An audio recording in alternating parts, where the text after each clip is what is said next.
3 years had changed everything about Vincent Park except his memories of Lily and Willow. As he stepped off the plane in Beijing, the weight of those memories pressed against his chest like a physical force. The airport air conditioning hit him immediately, a stark contrast to Milan's Mediterranean warmth he'd grown accustomed to. He'd built a reputation as one of Asia's most innovative jewelry designers, working from his studio overlooking the Navigli canals, but success had never filled the void she'd left. The airport was a blur of faces and foreign languages he'd once called home. Vincent adjusted his leather messenger bag and made his way through customs, trying not to think about the last time he'd been in this terminal. That night 3 years ago, he'd boarded a plane with tear-stained cheeks and a check for 500,000 yuan burning a hole in his pocket, feeling like the worst person alive. His phone buzzed with a message from his sister, Sophia. Mom wants to know if you've landed safely. Also, can you send photos of Wang Tsai? She misses her. Vincent smiled despite his nerves. Wang Tsai, his sister's ridiculously fluffy Pomeranian that he'd somehow become the primary caretaker of, was probably the only uncomplicated relationship in his life right now. Mr. Park. A young woman in a crisp business suit held a placard with his name. She couldn't have been more than 25, with sharp eyes and an efficient demeanor. I'm Maya Chen, from Willow Enterprises. We're so honored to have you join our design team. Vincent's stomach twisted at the company name. When the headhunter had approached him 6 weeks ago about the position, he'd done his due diligence, or so he thought. He'd researched the company's portfolio, their market position, their design philosophy. What he'd somehow managed to miss, in what could only be described as willful blindness or cosmic intervention, was that Willow Enterprises was her company. Lillian's company. Thank you for picking me up, Vincent said, following Maya to a sleek black car waiting at the curb. I appreciate the gesture. Oh, it's not just a gesture, Maya said cheerfully as they pulled into Beijing traffic. Ms. Willow is very particular about first impressions.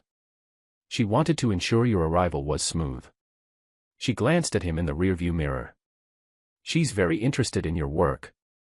I've never seen her this hands-on with a hiring before. Vincent's blood ran cold. She knows I'm arriving today. Of course. She cleared her afternoon schedule specifically to meet with you. Maya's enthusiasm was genuine and terrifying. The whole design department is buzzing. Your Fragments of Time collection from last year caused quite a stir here. Ms. Willow has 3 pieces from it in her personal collection. The car suddenly felt too small, the air too thin. Lillian owned his jewelry. She'd been following his career. And she'd specifically hired him, knowing exactly who he was. The universe apparently had a cruel sense of humor. The drive to the company headquarters gave Vincent time to panic properly, watching Beijing's skyline transform from the sprawling horizontal city he remembered into something more vertical, more modern. Willow Enterprises occupied a stunning glass tower in the business district, all clean lines and reflected sky. The design department is on floors 40 through 43, Maya explained as they rode the elevator up. Your office is on 42, corner office with natural light, as you requested. Ms. Willow made sure of it. She's very attentive, Vincent managed. She's an incredible boss, Maya said with genuine warmth. Demanding, yes, but fair. She built this company from the ground up after getting her MBA. Started with just a small boutique and now we're the 3rd largest luxury goods company in China. Pride colored her voice. She's only 26 and already a legend in the industry. 26. The same age as him. They'd been so young when they'd met in university, 2 kids from different worlds who'd somehow found each other in a crowded lecture hall. Lillian had been the daughter of old money, and he'd been the scholarship student working 3 part-time jobs to stay afloat. It shouldn't have worked, but it had, until it hadn't. Mr. Park, the CEO specifically requested to meet you this afternoon, Maya said as they exited on the top floor, the executive level. She's waiting in her office. His hands were sweating as he followed Maya down a hallway lined with contemporary art and floor-to-ceiling windows. Each step felt like walking toward either his salvation or his doom, and he honestly couldn't tell which. Lillian Willow's office occupied the entire southern corner of the top floor, a massive space that somehow managed to feel both impressive and intimate. One wall was entirely glass, offering a breathtaking view of Beijing's skyline. The other walls displayed a carefully curated collection of art and, Vincent noticed with a jolt, several pieces from his own collections over the years. She stood with her back to him, gazing out at the city through those massive windows.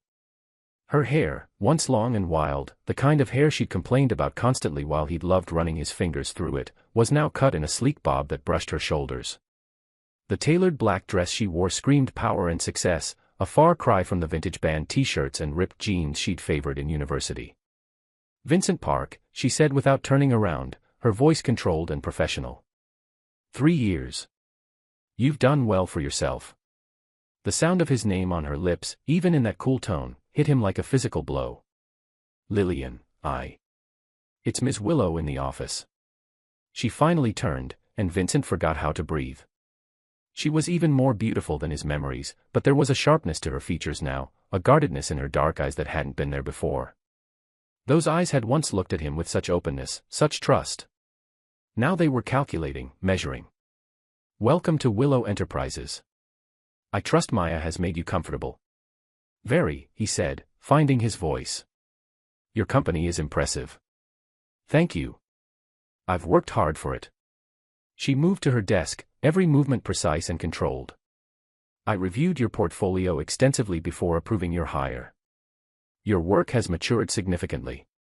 The Echoes of Silence collection particularly impressed me. There's a melancholy to it that speaks to loss and memory. Because every piece was designed while thinking of you," Vincent thought but didn't say. "I design what I feel." How artistic. A ghost of a smile crossed her lips, there and gone so quickly he might have imagined it. "I have high expectations, Mr. Park. This company has a reputation for excellence, and I expect you to maintain that standard." "I didn't know this was your company when I accepted the position," he said quietly, needing her to know that much at least. Lillian's eyebrow arched. "Didn't you? How careless of you not to research your employer thoroughly. Though I suppose you've always been good at not looking too closely at inconvenient details." The barb hit home.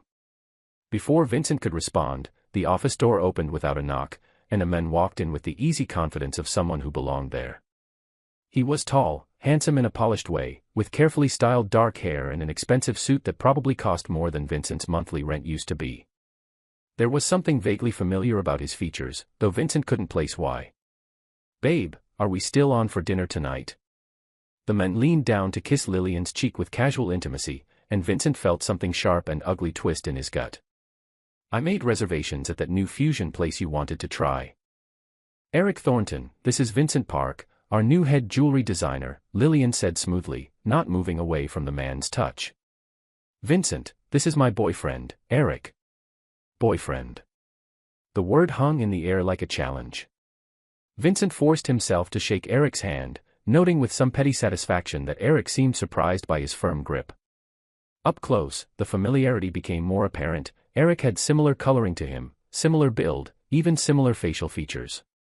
If you didn't look too closely, they could pass as relatives. "Pleasure," Eric said, his smile polite but his eyes assessing. "Any friend of Lillian's is a friend of mine." "Colleague," Vincent corrected, perhaps more sharply than necessary. "We're colleagues. We went to university together, but that was a long time ago." "Of course. Though Lillian's mentioned you a few times. Said you were quite talented, even back then." Eric's hand remained possessively on Lillian's waist. Small world, running into old classmates. "Very small," Lillian agreed, her expression carefully neutral. "Vincent, your office is on the 42nd floor, corner suite as requested. Maya will show you around and introduce you to the design team. We have a major presentation next Friday, the spring collection reveal to our board and key investors. I expect your portfolio contribution ready by then. Maya has sent you the brief." It was a clear dismissal, professional and final. Vincent nodded stiffly, trying not to stare at Eric's hand on her waist, trying not to remember when he used to be the one who could touch her like that. "Ms. Willow," he said formally. "I won't disappoint you." "See that you don't," she replied, already turning back to Eric. "The company's reputation is at stake." The elevator doors couldn't close fast enough. Vincent leaned against the wall, letting out a breath he didn't know he'd been holding. What had he expected? That she'd still be single, waiting for him. That she'd fall into his arms and forgive him. "Don't mind Mr. Thornton," Maya said gently as they descended. Well," He's not everyone's cup of tea in the office. They've been together long? Vincent asked, trying to sound casual. About 4 months. It's been pretty intense, he's here a lot. Maya's tone was carefully diplomatic. Ms. Willow seems happy. Did she? Vincent had seen Lillian genuinely happy, had been the cause of it once. The woman in that office had been poised, professional, successful, but happy. He wasn't so sure. Not that it was any of his business anymore. The design department sprawled across 2 floors and was everything Vincent could have hoped for professionally. Natural light flooded through enormous windows, workstations were equipped with state-of-the-art technology, and a materials library that would make any designer weep occupied an entire wall. "This is your office," Maya said, opening a door to a corner suite that was easily 3 times the size of his Milan studio. Ms. Willow had it prepared specifically for your arrival. The space was perfect, drafting table positioned to catch morning light, computer setup with dual monitors, a comfortable seating area for client meetings, and along one wall, several shelves already stocked with design books and materials. On the main desk sat a small card in elegant handwriting. Vincent picked it up. "Welcome to Willow Enterprises. I expect great things. LW."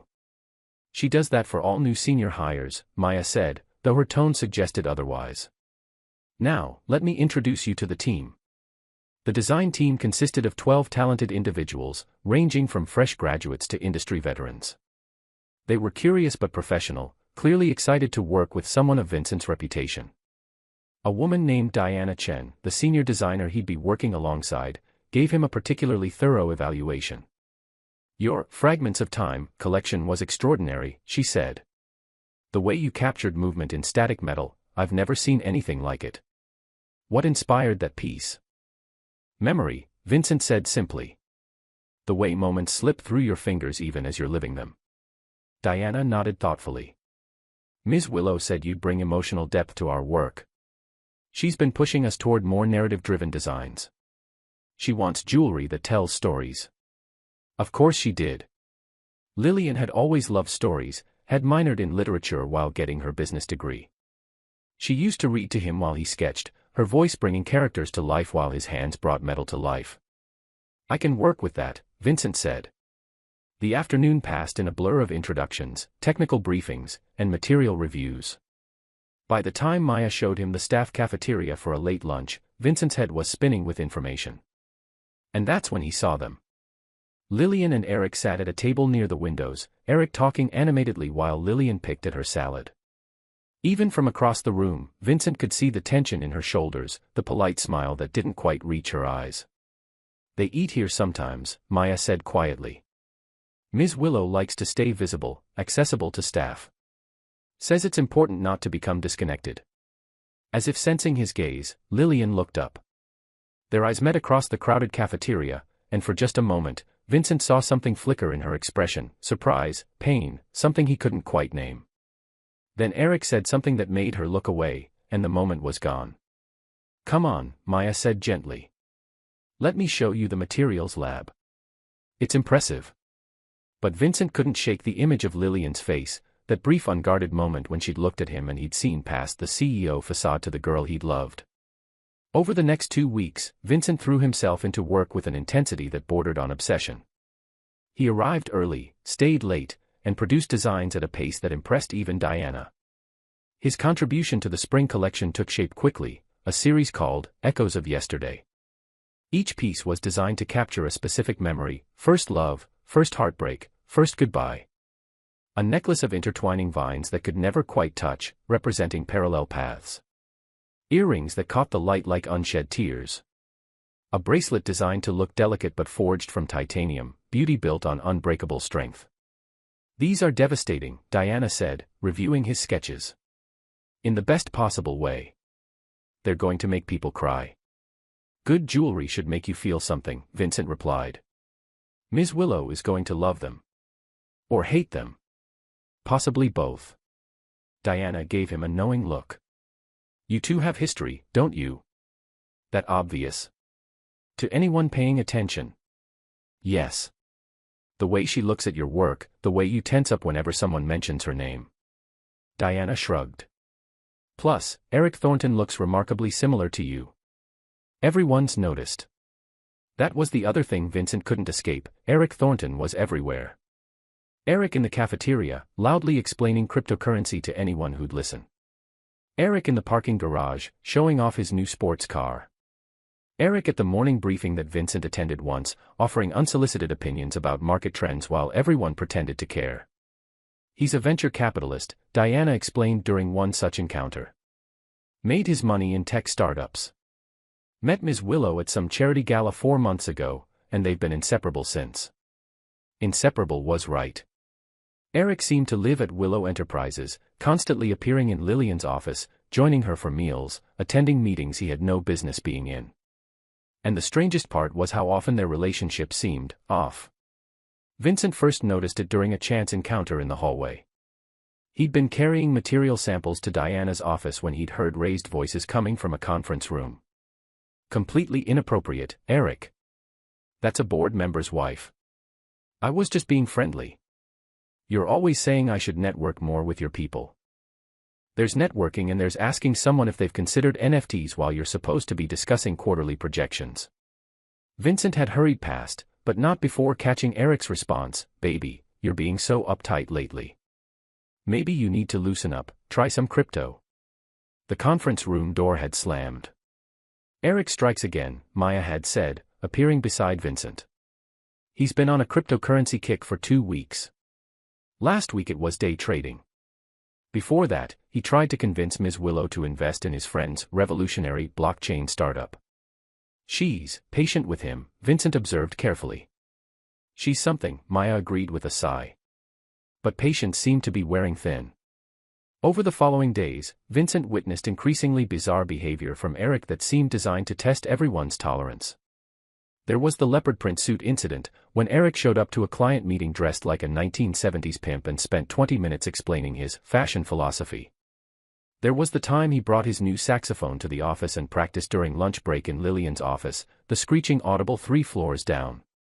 There was the day he cornered Vincent in the break room and spent 40 minutes explaining his cryptocurrency portfolio, complete with a mascot he'd designed, a cartoon version of himself riding a Bitcoin like a surfboard. "This is Eric's epic crypto adventure," he'd announced proudly, showing Vincent his phone. "I'm thinking of minting it as an NFT. You think Lillian would let me use company funds to invest?" "Probably not," Vincent had said diplomatically. "That's what she said too. She's so risk-averse sometimes." Eric had sighed dramatically. "But that's why she needs me, you know. To push her outside her comfort zone." Vincent had excused himself before he said something unprofessional. The strange thing was, beneath all the ridiculous behavior, Eric seemed like he might actually be intelligent. Vincent had caught glimpses of it, a sharp comment about market dynamics, a perceptive observation about a design trend. But those moments were buried under layers of increasingly absurd antics. "I don't understand what she sees in him," Diana said one afternoon, watching Eric demonstrate his new investment strategy to a group of bemused interns in the cafeteria. Vincent didn't either. But he also didn't have the right to judge Lillian's choices anymore. The week before the board presentation, tension in the design department reached fever pitch. Everyone's work would be evaluated, but as the new higher and highest profile designer, Vincent felt the weight of expectation more heavily. He worked 16-hour days, perfecting each piece, ensuring every detail was flawless. The Echoes of Yesterday collection had evolved into something even more personal than he'd intended, each piece a confession, an apology, a prayer for something he'd lost.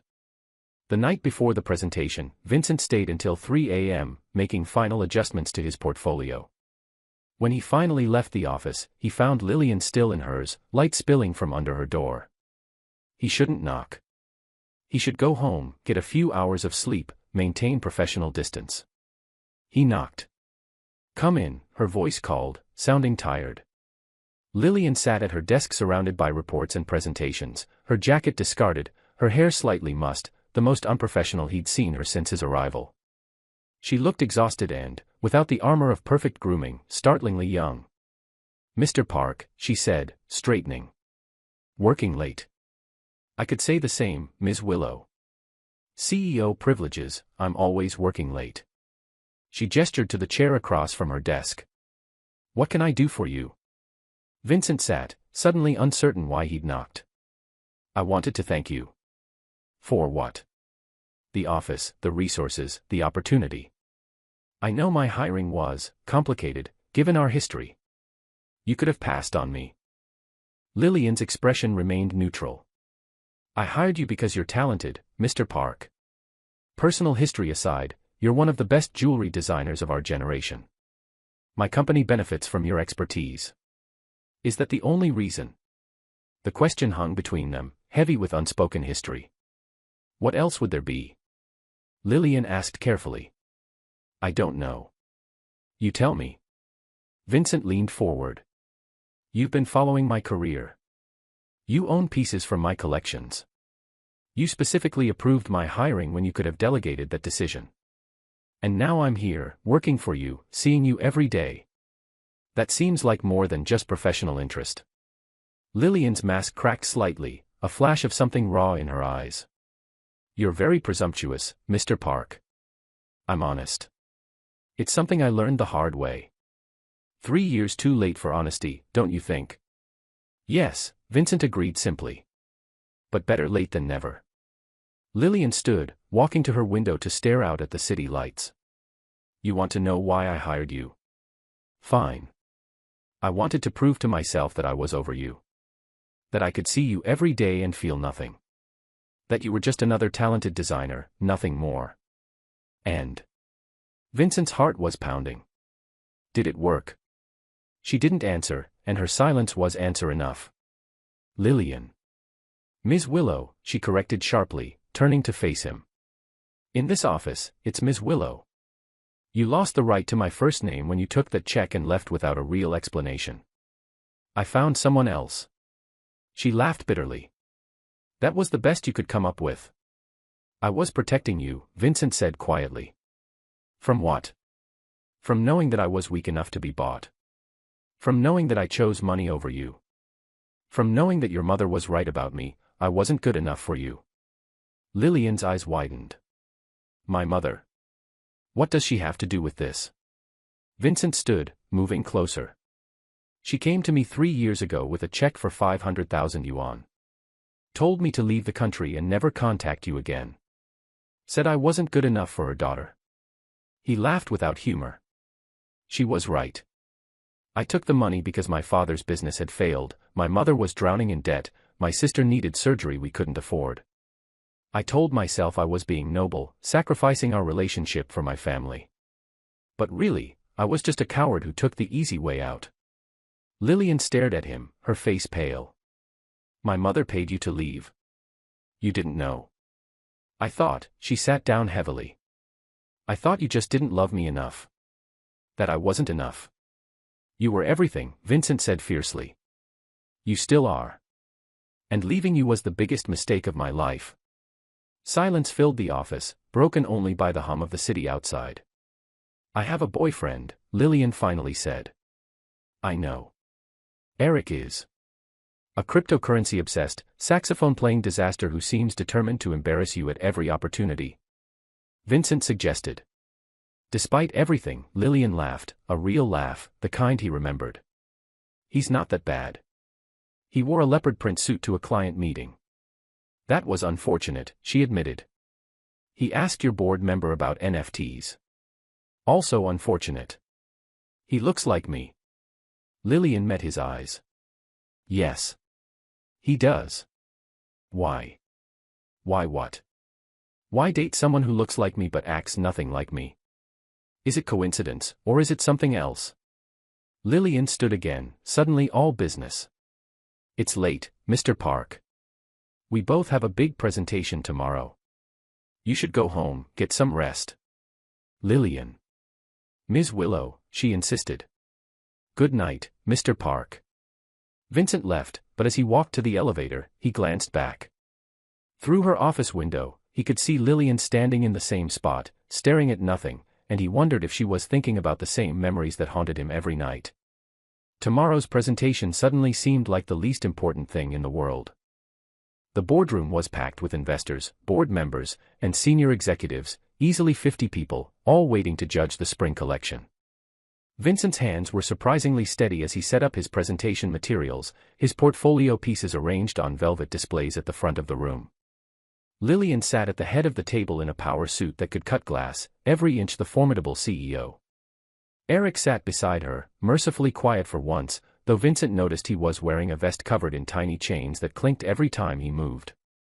Diana presented first, her designs clean and modern, exactly what the market expected from Willow Enterprises. The board nodded approvingly, asked perfunctory questions, and moved on. 2 other designers presented with similar results: good work, market appropriate, safe. Then it was Vincent's turn. The Echoes of Yesterday collection, he began, pulling up his first slide, is about the memories we carry and the moments that shape us. Each piece tells a story of love, loss, and the space between what was and what could have been. He unveiled the first piece, the intertwining vines necklace. This represents parallel paths. 2 lives that run alongside each other, close enough to touch, but never quite connecting. The vines are crafted from white gold and rose gold, symbolizing how different we can be from those we love, yet how similar in the ways that matter. The room was silent, attention fixed on the delicate metalwork. These earrings, he continued, showing the teardrop design, capture light in a way that mimics tears. They're made with lab-grown diamonds suspended in platinum cages. They represent the beauty of sadness, how grief and joy are often inseparable. One of the board members, an older woman named Mrs. Chang, leaned forward. They're exquisite, but rather melancholy for a spring collection. Spring is typically associated with renewal, hope. Spring is also about remembering what came before, Vincent said. About taking the lessons of winter and transforming them into growth. These pieces aren't about wallowing in sadness, they're about acknowledging it, honoring it, and moving forward. He unveiled the final piece, the titanium bracelet. This appears delicate, feminine, almost fragile. But it's forged from one of the strongest metals on Earth. It represents resilience. The idea that we can be both soft and strong, beautiful and unbreakable. The room erupted in discussion. Some board members loved it, others thought it too risky. Mrs. Chang was studying the pieces with an intensity that made Vincent nervous. "Mr. Park," she finally said, "these pieces are technically flawless and emotionally devastating. They'll either be our biggest success or our biggest failure. There's no middle ground." "Sometimes the best art lives in extremes," Vincent replied. Lillian, who'd been silent throughout, finally spoke. "These pieces represent exactly the direction I want to take Willow Enterprises. We've been safe for too long, predictable. Mr. Park's work challenges people to feel something, to connect with jewelry on an emotional level rather than just seeing it as status symbols." "But will they sell?" another board member asked. "They'll sell," Lillian said with absolute confidence. "Because people are tired of safe. They want meaning. They want stories." She looked directly at Vincent. "And Mr. Park tells beautiful stories." The vote was unanimous. The Echoes of Yesterday collection would be the centerpiece of the spring launch. As the room cleared, Mrs. Chang approached Vincent. "Your work reminds me of someone who's loved and lost deeply. Am I correct?" "Yes, ma'am," Vincent admitted. "Good. Art without pain is just decoration." She smiled. "Welcome to Willow Enterprises, Mr. Park. I look forward to seeing what else you create." Vincent was packing up his materials when Eric approached, that perpetual grin on his face. "Nice presentation, man," Eric said, clapping him on the shoulder. "Really emotional stuff. You into meditation?" "I've been exploring mindfulness crypto. It's like regular cryptocurrency but you manifest the gains through positive energy." Vincent stared at him. "That's not a real thing." "Not yet. But I'm working on it." "Want to invest?" Eric pulled out his phone. "Check out my pitch deck, I made it myself in this cool app." "Eric." Lillian's voice cut through the room like a knife. "Can I speak with you? Privately?" Eric's grin didn't falter. "Sure thing, babe." "Hold that thought, Vincent. We'll talk crypto later." As they left, Vincent heard Lillian hiss something about professional boundaries and Eric's cheerful response about networking opportunities. Diana appeared at his elbow. "Congratulations. You just became the star designer of Willow Enterprises." Or I just painted a target on my back. Probably both, she agreed. But those pieces are incredible, Vincent. Where did they come from? He glanced at the doorway where Lillian had disappeared. Memory. Vincent's apartment was a modest two-bedroom in a complex that allowed pets, which is how he'd ended up being the primary caretaker of Wang Tsai, his sister's ridiculously fluffy Pomeranian. I'm only in the dorm for 1 semester, Sophia had promised 6 months ago. Then I'll take her back. That semester had somehow extended indefinitely, and Vincent had grown attached to the little furball despite initially resenting the responsibility. Wang Tsai was a peculiar dog. She refused to eat unless her food was served on a specific plate, demanded to be carried downstairs, but not up, and had an inexplicable hatred of anyone wearing hats. But she was also loyal, affectionate, and provided Vincent with the kind of uncomplicated companionship he desperately needed. At least you don't judge me for my life choices, Vincent told her one evening, watching her destroy a chew toy with unsettling enthusiasm. And you definitely don't ask me about my ex-girlfriend who's now my boss. Wang Tsai barked, which he chose to interpret as supportive. The next day, Maya asked to see photos of his apartment, something about wanting design inspiration for her own place. Vincent had casually scrolled through his phone, showing her the minimalist decor, the good natural light, and unfortunately, a photo of Wang Tsai wearing a tiny bow tie. Oh my God, you have a daughter! Maya gasped, stopping him mid-scroll. What? No, that's... She's adorable. How old is she? Why didn't you mention her? Maya was already taking a screenshot. What's her name? Wang Tsai, but... That's such a cute name. Old-fashioned, but sweet. Maya, that's a dog.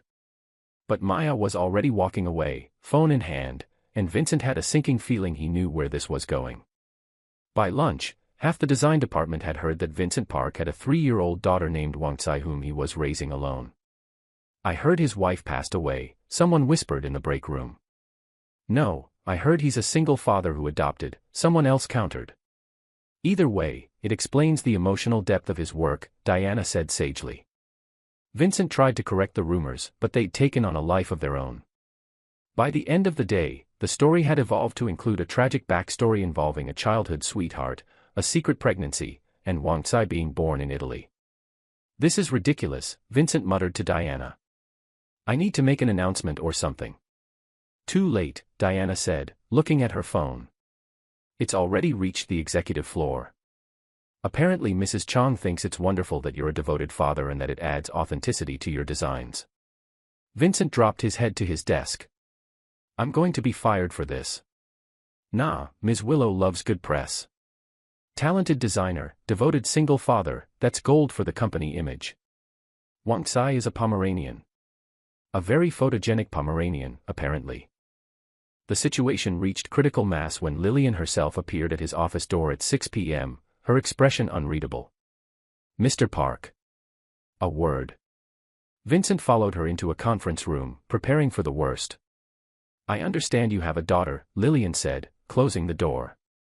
I can explain. You should have disclosed this during the hiring process. We have excellent family benefits, childcare support, flexible hours, parental leave. Why didn't you mention her? Because Wang Tsai is a dog. Vincent practically shouted. My sister's Pomeranian that I'm watching while she's in graduate school. Someone saw a photo and assumed, and then everyone assumed, and the rumor got completely out of control. Lillian stared at him. You named your sister's dog Wang Tsai. She was originally named Princess, and I refused to stand in a dog park yelling, Princess, come, like some kind of, look, can we please not focus on my dog naming choices right now? A laugh escaped Lillian before she could stop it. It started small, almost a giggle, then grew into the kind of genuine, uncontrolled laughter he remembered from university. She doubled over, tears streaming down her face, and Vincent couldn't help but join in. You, she gasped between laughs, you let everyone believe, for hours. I tried to correct them. No one would listen. Mrs. Chong called me personally to say how impressed she was with your dedication to fatherhood. Lillian collapsed into a chair, still laughing. She wants to feature you in the company newsletter, Balancing Art and Parenthood. Please tell me you're joking. I wish I was. Lillian wiped her eyes, her professional mask completely gone. For the first time since his return, she looked like the girl he'd known, open, joyful, alive. Oh God, Vincent, only you could accidentally convince an entire company that a Pomeranian is your child. In my defense, she does act like a demanding toddler, Vincent said, pulling out his phone. Look, this is the photo that started everything. He showed her the picture, Wang Tsai in a tiny tuxedo bow tie, looking supremely dignified. Lillian's smile softened. She's adorable. Very distinguished. She's a menace who refuses to eat unless I serve her food on specific plates and who barks at anyone wearing hats. So, a typical toddler. Their eyes met, and suddenly the air in the room changed. They were alone, really alone, for the first time since that night in her office. The laughter faded into something heavier, more complicated. I missed this, Lillian said quietly. Laughing with you.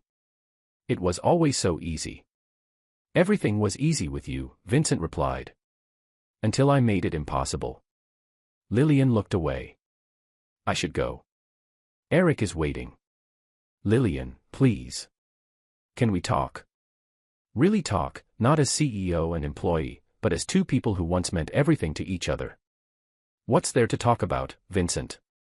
You left. I moved on. End of story. Did you move on? He gestured vaguely toward the door. Because from where I'm standing, you're dating someone who seems determined to sabotage himself at every opportunity. The cryptocurrency obsession, the saxophone, the ridiculous outfits, it's like he's trying to make you break up with him. Lillian's expression shuddered. My relationship is none of your business. You're right. It's not. But I can't watch you pretend to be happy with someone who treats you like a business opportunity instead of a person. Vincent stood. You deserve better, Lillian. You always did. That's why I left, I wasn't good enough for you then. Maybe I'm still not. But Eric Thornton definitely isn't. And you are. Lillian challenged, also standing. You, who took money to abandon me. Who lied about finding someone else instead of being honest. You think that makes you better than Eric? No, Vincent said simply. It makes me worse. But at least I loved you enough to know I was hurting you. Eric doesn't even seem to notice. Lillian opened her mouth to respond, then closed it. For a long moment, they just looked at each other, years of hurt and longing hanging between them. Bring her to the office sometime, Lillian finally said, her voice soft. Wang Tsai. I'd like to meet the famous daughter. She's a dog, Vincent reminded her.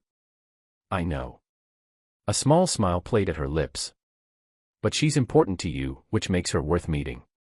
She left before Vincent could respond, but that small smile stayed with him for the rest of the night. Mrs. Willow had been watching Vincent Park with the intensity of a general planning a strategic campaign. She remembered him, of course, the poor scholarship boy who dated her daughter in university. The one she'd paid to disappear. At the time, it had seemed like the right decision. Lillian was young, brilliant, destined for greatness. Vincent Park was drowning in debt, working multiple jobs just to stay in school, clearly from a family with financial problems. He would have been an anchor around Lillian's neck, holding her back from her potential. So she'd made him an offer he couldn't refuse, and he'd taken it. Proof that he wasn't the right man for her daughter. Except now, 3 years later, Vincent Park had returned as one of Asia's most celebrated jewelry designers. His work was featured in international galleries. His collections sold out within hours. And most importantly, Lillian couldn't stop talking about him, or looking at him when she thought no one was watching. Meanwhile, Eric Thornton had gone from mildly annoying to completely insufferable. Mrs. Willow had initially approved of Eric.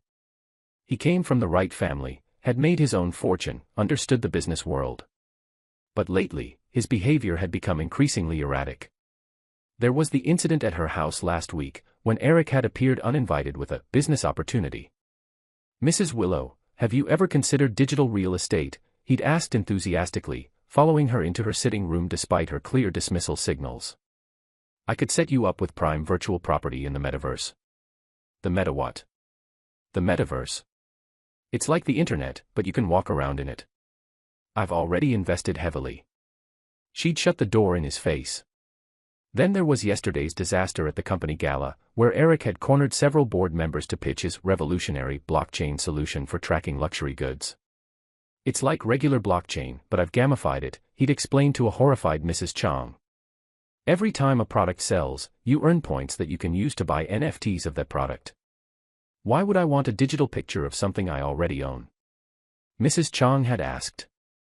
That's the genius of it, you wouldn't. But you could sell the NFT to someone else who also doesn't want it, and everyone makes money. Mrs. Chang had walked away mid-sentence. But the final straw came this morning, when Eric had shown up at Mrs. Willow's office with a saxophone. I'm starting a jazz fusion cryptocurrency podcast, he'd announced.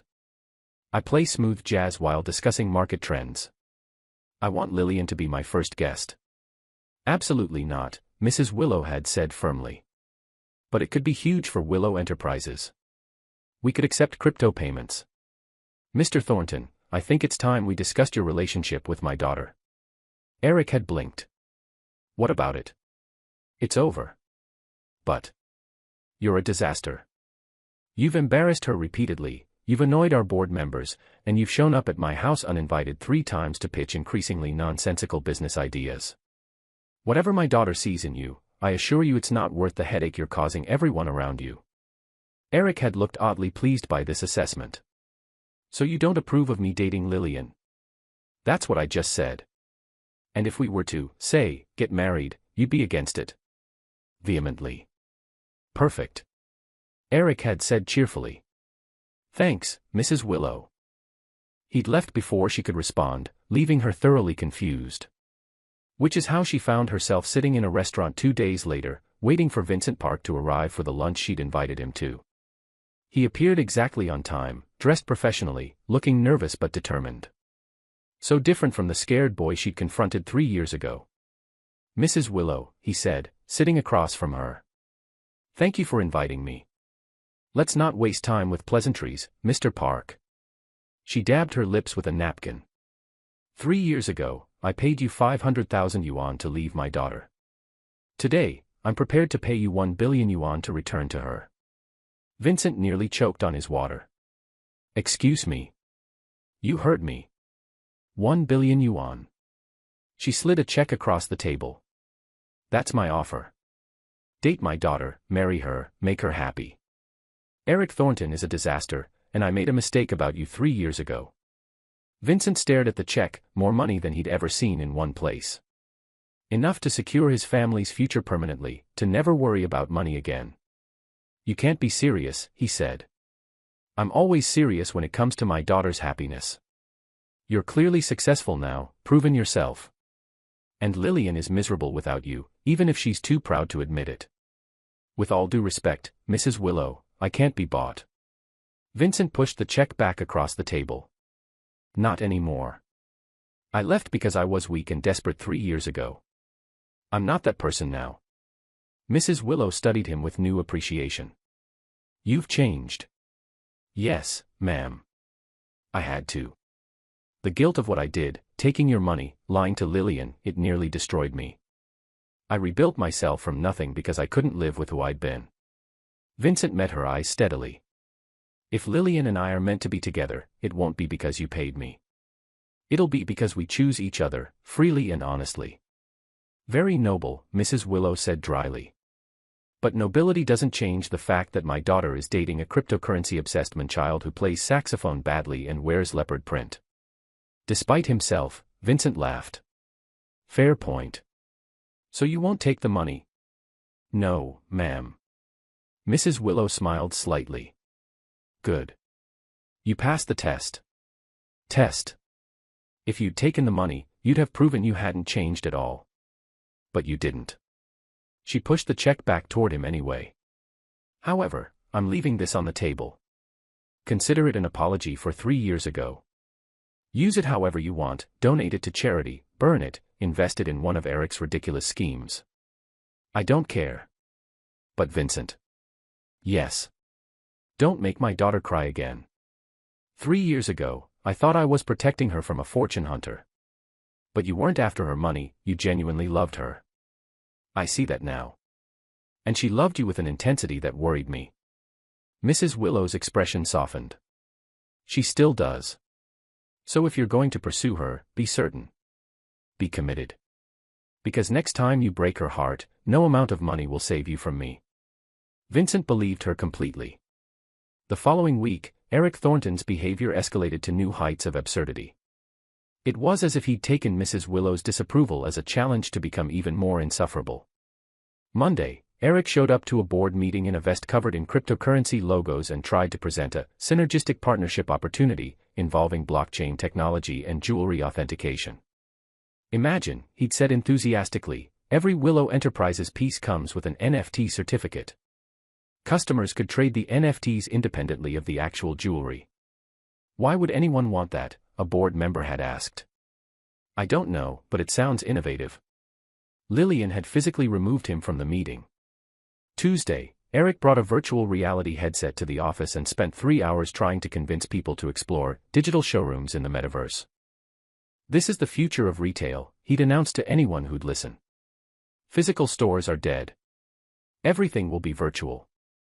We're a jewelry company, Diana had pointed out. People like to see and touch jewelry before buying it. Not in the metaverse. Eric had replied cheerfully. Wednesday, the saxophone returned. Eric set up in Lillian's office and practiced smooth jazz fusion during her conference calls.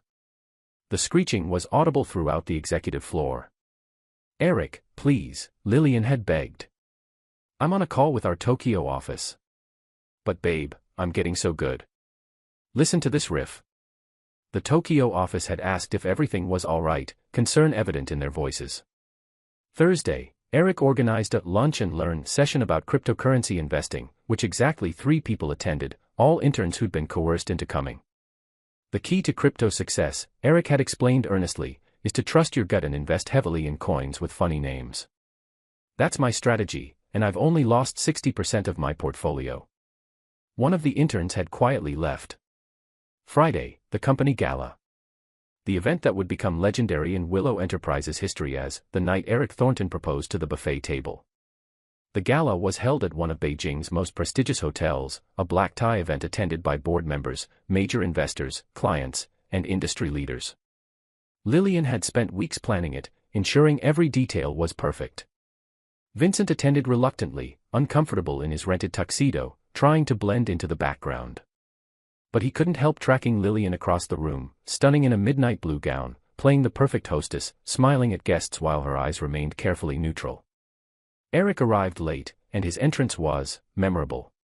He wore a silver suit that looked like it was made of aluminum foil, his hair gelled into spikes, and he carried what appeared to be a boombox from the 1980s. What is he doing? Maya whispered to Vincent. I have no idea, but I don't think it's good, Vincent replied. Eric made his way to the center of the ballroom, set down the boombox, and tapped a microphone someone had unfortunately left accessible. Ladies and gentlemen, he announced. If I could have your attention. The room fell silent with the kind of horrified fascination usually reserved for natural disasters. I have an announcement to make. Eric continued. Lillian Willow, love of my life, could you come up here? Lillian looked like she wanted to disappear through the floor. Mrs. Willow, standing nearby, had gone pale. Eric, maybe we should talk privately, Lillian began. No way, babe. This is a public moment. Eric hit play on the boombox, and awful synthesizer music filled the ballroom. I've prepared a special song about our love and cryptocurrency. It's called Blockchain of My Heart. What followed was 3 minutes of the most excruciating performance Vincent had ever witnessed. Eric rapped, badly, about Bitcoin, Ethereum, and digital love investments, while attempting to dance. Several guests quietly escaped. Mrs. Chong looked like she was praying. Mrs. Willow was definitely calculating murder scenarios. The performance ended with Eric getting down on one knee, pulling out a ring box, and saying loudly, Lillian Willow, will you marry me and also invest in my crypto startup? The room was dead silent. Lillian's face had gone through several colors. Eric. Can we please discuss this privately? Is that a yes? Eric asked hopefully. It's a we need to talk. Now. Outside. Lillian grabbed his arm and practically dragged him from the ballroom. The moment they disappeared, the room erupted in whispers. Did that really just happen? Diana asked, appearing at Vincent's elbow. Unfortunately, yes, Vincent replied. Mrs. Willow approached them, her expression thunderous. That boy is never setting foot in this company again. I don't think Lillian will argue, Diana said. Through the ballroom windows, Vincent could see Lillian and Eric on the terrace, clearly having an intense conversation. Even from a distance, he could read Lillian's body language, frustrated, embarrassed, done. 20 minutes later, Lillian returned alone. Her composure was perfect, but Vincent could see the tension in her shoulders, the tightness around her eyes. She found the microphone. Ladies and gentlemen, thank you for your patience. As you may have noticed, my personal life and professional life just collided in the most spectacular fashion. A few nervous laughs. I want to apologize for that disruption. Mr. Thornton and I have parted ways, and I assure you, Willow Enterprises will not be accepting cryptocurrency or launching any NFT initiatives in the foreseeable future. More laughter, this time genuine. Now, please enjoy the rest of the evening. The champagne is excellent, and I promise no more surprise musical numbers about blockchain technology. The tension broke, and gradually the party resumed. But Lillian didn't rejoin the festivities. Vincent watched her slip out to the terrace alone. He shouldn't follow her. He should let her have space, maintain professional distance. He followed her anyway. Lillian stood at the terrace railing, staring out at Beijing's glittering skyline. The night air was cool, a relief after the stifling atmosphere of the ballroom. She didn't turn when Vincent approached, but he knew she'd heard him. That was quite a show, he said carefully. Please don't, Lillian said tiredly. I can't handle, I told you so, right now. I wasn't going to say that. Then what were you going to say? Vincent moved to stand beside her, close but not touching. I was going to say that I'm sorry. That can't have been easy. Lillian laughed without humor. Easy. I just ended a 4-month relationship in front of 200 people after my boyfriend proposed with a rap song about cryptocurrency. Easy doesn't really cover it. For what it's worth, Blockchain of My Heart was memorable. Despite everything, Lillian smiled. It was terrible. Spectacularly terrible, Vincent agreed. They stood in comfortable silence for a moment, the sounds of the party muffled behind them. Can I tell you a secret? Lillian finally asked. Always. I hired you on purpose. She turned to face him, and there was something vulnerable in her expression. I knew exactly who you were when I approved your application. I wanted you back in Beijing, working for me, forced to see me every day and remember what you gave up. Vincent's breath caught. That's incredibly petty. I'm aware. Lillian looked away. I wanted revenge, in a way. I wanted to prove to myself that I was over you, that seeing you every day would mean nothing. That you were just another talented designer. And Vincent's heart was pounding. Did it work? Not even a little bit, she admitted quietly. If anything, having you here has been torture. Watching you create these beautiful, heartbreaking pieces. Hearing you laugh with the team. Seeing you be kind to Maya, patient with Diana, professional even when I was cold to you. She met his eyes. You've changed, Vincent. You've become the man I always knew you could be. I had to, Vincent said. The guilt of leaving you, it nearly destroyed me.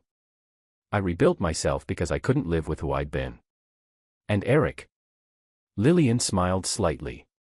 Eric was a friend doing me a favor. I asked him to act like the worst boyfriend in history, to make my mother so desperate that she'd accept you as an alternative. Vincent stared at her. You, what? I orchestrated the entire thing, Lillian confessed. Eric's a successful venture capitalist and actually a lovely person. All of it, the cryptocurrency obsession, the saxophone, the ridiculous clothes, that was all an act. I knew my mother would never approve of us getting back together unless she thought the alternative was worse.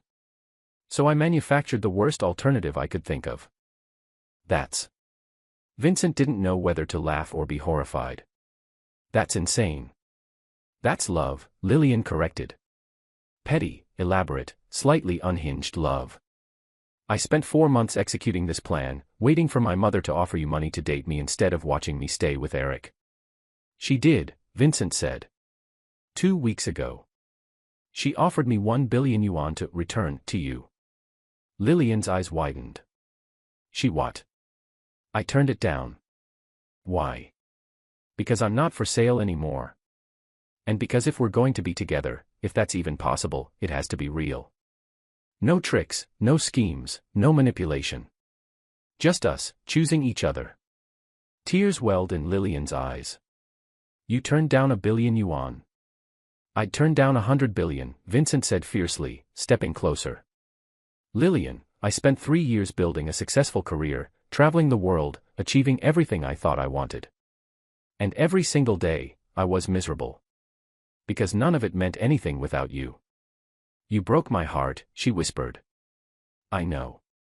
And I'll spend the rest of my life making up for it, if you'll let me. Your mother offered you money 3 years ago. Yes.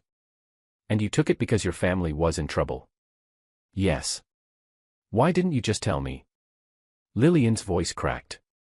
Why did you lie about finding someone else? Because I was ashamed, Vincent said simply. I was a coward who chose money over you, and I couldn't stand the thought of you knowing that. I wanted you to hate me, to move on, to find someone worthy of you. Someone who wouldn't sell out for 500,000 yuan. You were trying to save your family, Lillian said. That's not cowardly, Vincent. That's impossible choice. I should have talked to you. Should have trusted you with the truth. You would have helped. Of course I would have. Lillian stepped closer. I loved you, Vincent. I would have done anything for you. Instead, you made the decision alone and let me believe I wasn't enough. You were everything, Vincent said, his voice rough with emotion. You still are. And I'm so sorry, Lillian. For the lies, for leaving, for wasting 3 years we could have spent together. I'm sorry too, she said. For being cold when you first arrived. For the revenge plan with Eric. For not just being honest about still having feelings for you. They were close now, close enough that Vincent could see the tears on her lashes, smell her perfume, something floral and expensive that suited her perfectly. So what now? He asked. Now, Lillian said, reaching up to touch his face, I make a choice. No schemes, no manipulation, no mother interfering. Just me, Lillian Willow, choosing you, Vincent Park. Because you make me laugh, and you design beautiful jewelry, and you accidentally convinced an entire company that a Pomeranian was your daughter. Vincent laughed, covering her hand with his. And I choose you. The woman who orchestrated an elaborate 4-month revenge scheme just to get her mother's approval. That's dedication. That's love, she corrected. Slightly unhinged love. The best kind, Vincent agreed. And then he kissed her, and it was like coming home after years of being lost. She tasted like champagne and tears, and when she wrapped her arms around his neck, Vincent felt something in his chest that had been broken for 3 years finally click back into place. When they finally broke apart, Lillian was smiling, really smiling, the kind of smile that lit up her entire face. We're going to have to deal with the office gossip, she said. This is going to be a nightmare for HR. Worth it, Vincent said. My mother is going to be insufferable. She'll probably take credit for this entire thing. Probably, Vincent agreed. And we're going to have to figure out how to balance a professional relationship with a personal one, which is going to be complicated. Sounds terrible, Vincent said, kissing her again. Let's do it anyway. From inside the ballroom, they could hear the party continuing, the clink of glasses and murmur of conversation. But out here, on the terrace under the stars, it was just the two of them, two people who'd found their way back to each other through schemes and heartbreak and slightly unhinged love. By the way, Lillian said, pulling back slightly, I really do want to meet Wang Tsai. She's going to hate you, Vincent warned. She hates everyone. Then we'll get along perfectly, Lillian replied. And she was right, but that's a different story. Epilogue, 6 months later. The wedding was smaller than Mrs. Willow would have liked but perfect for everyone else. They held it in a garden venue outside Beijing, intimate and beautiful, with only close friends and family in attendance. Eric Thornton came with his actual girlfriend, Sophie Chen, a brilliant software engineer who genuinely appreciated his cryptocurrency enthusiasm and was apparently making a fortune with his investment advice. The whole fake boyfriend thing was fun, Eric admitted to Vincent before the ceremony. But exhausting. I don't know how Lillian stood dating me even as an act. I was insufferable. You really were, Vincent agreed. But thank you. For helping her, for the scheme. Hey, what are friends for? Plus, Lillian paid me in company stock, and it's appreciated nicely. Eric grinned. Though I still think you should invest in crypto. Not happening, Vincent said firmly. Maya was the maid of honor and kept crying at inappropriate moments, including during the rehearsal dinner and while helping Lillian get ready. I'm just so happy, she sobbed into a tissue. You two are like a romance novel. Diana and the rest of the design team filled several rows, all of them wearing jewelry from Vincent's collections, a show of support that made him unexpectedly emotional. Wang Sai was the ring bearer, wearing a custom-designed tiny tuxedo that had cost more than Vincent's first car. She trotted down the aisle with great dignity, only barking once at a guest who was, indeed, wearing a hat. I still can't believe you named a dog Wang Sai, Lillian whispered as they watched the ridiculous fluffy Pomeranian complete her duties. I still can't believe you hired a fake boyfriend to manipulate your mother, Vincent countered. Fair point, Lillian conceded. Mrs. Willow sat in the front row, beaming with pride and only occasionally looking smug about how things had worked out. She'd insisted that the check for 1 billion yuan be donated to a foundation supporting young designers from low-income families, Vincent's idea, but she'd taken full credit for it. The ceremony was simple and heartfelt. Vincent had written his own vows. Lillian, 3 years ago I made the worst mistake of my life. I left you because I thought I wasn't good enough, because I let fear and shame make my decisions instead of love. I spent those years becoming someone I could be proud of, someone worthy of a second chance. You didn't have to give me that chance, but you did, in your own elaborate, slightly unhinged way. Laughter from the guests. You challenged me, pushed me, made me work for every smile, every laugh, every moment of forgiveness. And I'm grateful for all of it, because it taught me that love isn't just about grand gestures or perfect moments. It's about choosing each other, every single day, even when it's hard. Especially when it's hard. So today, I choose you. And I promise to keep choosing you, every day, for the rest of our lives. Lillian was crying before he finished, and her own vows were delivered through tears. Vincent, when you left, you broke my heart. But heartbreak taught me something important, that I'm strong enough to survive it, to rebuild, to thrive. I became someone I'm proud of too. And when you came back, I wanted revenge. I wanted to make you hurt the way I'd hurt. But revenge turned into something else. It turned into realizing that I'd never stopped loving you, that 3 years hadn't changed what we meant to each other. You've become an incredible man, talented, principled, kind, and yes, still occasionally ridiculous. More laughter. You name dogs weird names and accidentally convince people they're your children. You design jewelry that makes people cry. You're honest even when it's hard. And you turned down 1 billion yuan for me, which might be the most romantic and fiscally irresponsible thing anyone has ever done. She reached up to wipe tears from her face. So today, I choose you too. Not because of some scheme or plan, but because you're the only person who's ever made me want to be both softer and stronger at the same time. I love you, Vincent Park. Let's not waste any more time. There wasn't a dry eye in the venue. They exchanged rings, simple bands that Vincent had designed himself, intertwining vines that finally touched. The symbolism wasn't lost on anyone. I now pronounce you husband and wife, the officiant said. You may kiss. Vincent was already kissing her before he finished the sentence. The reception was joyful and chaotic. Eric gave a toast that somehow involved cryptocurrency metaphors but was actually sweet. Maya sobbed through her entire speech. Mrs. Chong revealed that she'd been betting with other board members on when Vincent and Lillian would get together, and she'd won a significant amount.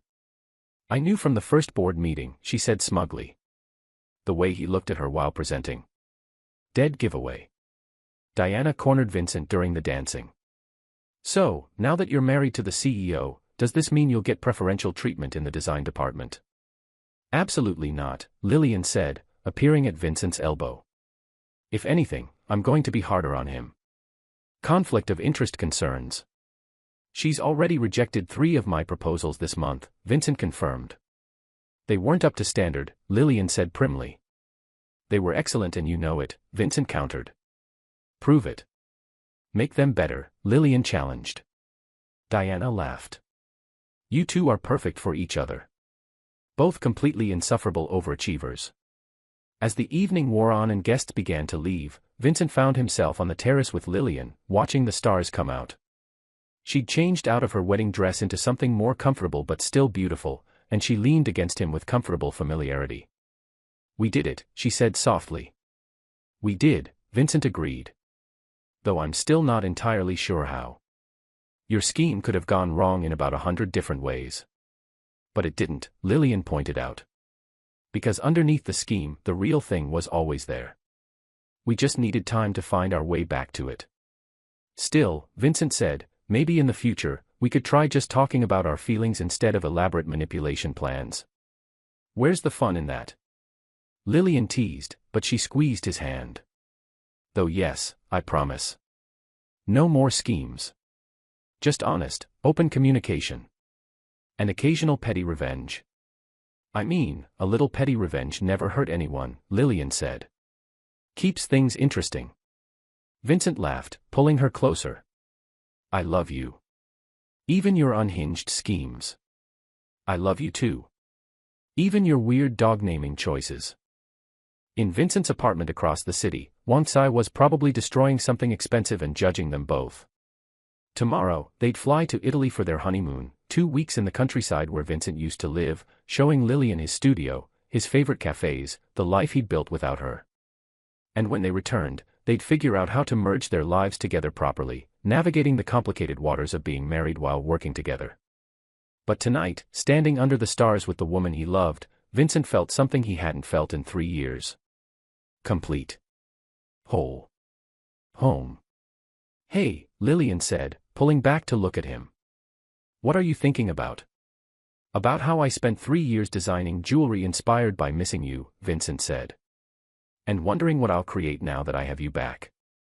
Lillian smiled. I guess we'll find out together. Together, Vincent agreed. I like the sound of that. And somewhere in the night, a Pomeranian named Wang Tsai barked at absolutely nothing, and the universe carried on spinning, and 2 people who'd been broken found themselves perfectly whole in each other's arms.